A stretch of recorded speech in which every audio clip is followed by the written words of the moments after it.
Salutare, dragi prieteni! Și azi noi facem partea a treia, să umblăm pe tastatură.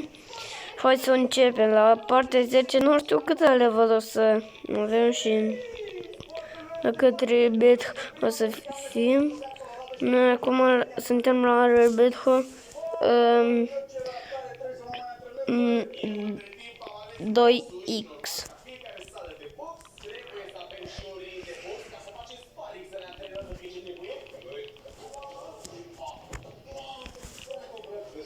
Bă, dar du-te!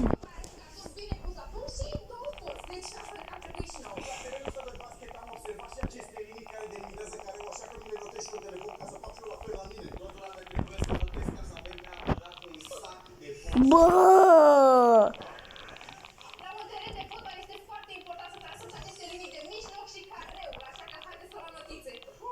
Bă, dar tu nu mă atinge!